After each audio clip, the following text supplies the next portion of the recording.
दूसरों ने चीज उसने मना कर दूसरे भगवान के पास चलते जिनका नाम है साकेत धाम में गए। राम जी से कहा, इसने एक बार राम कहा है।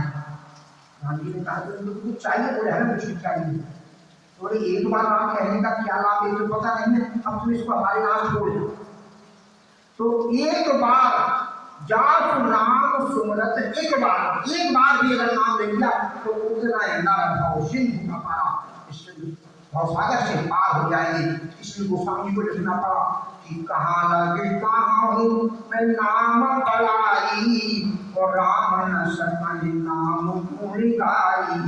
अब हमारे भैया आनंद जी ने ज्ञान की बात की और हमारे भैया जंगल सिंह जी ने सत्संग की बात की और राम सिंह जी ने जैन घाट की बात, समर्पण घाट की। गोस्वामी जी ने कई मत दिए हैं भगवान की प्राप्ति के। समय का अभाव हम तो चर्चा नहीं करेंगे। एक मत जो है उस पर केवल चर्चा करेंगे और उनका एक मत ये भी है निर्मल मंजन को कोई बाबा जिन नहीं हो सकता निर्मल बिन सत्संग विवेक ना हो सत्संग मिलेंगे मैं के पास मिलना नहीं। ज्ञान इतना कठिन है सामान्य में आ नहीं सकता है, बहुत कठिन काम है। तो फिर क्या है, गोस्वामी जी ने बड़ा सरल उपाय लिखा।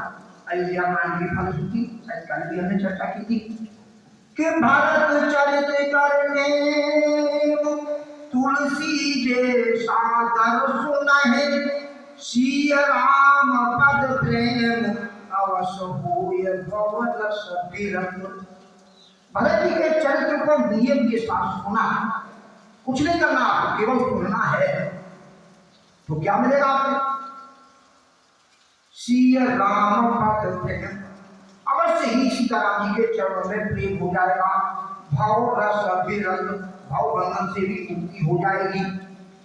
अब प्रश्न ये है कि सीताराम जी के भरत जी के चरित्र को सुनाए कौन?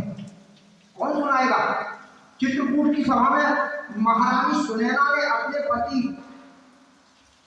विदेहराज जनक से पूछा और जनक सामान्य हस्ती नहीं, उस समय भूमंडल पर सबसे बड़े विद्वान अगर कोई थे तो महाराज जनक थे। ये कहा गया उनके बारे में कि जासु बचन जासु ज्ञान रवि भवन से नासा और बचन किरण मुनि कमल विकासा।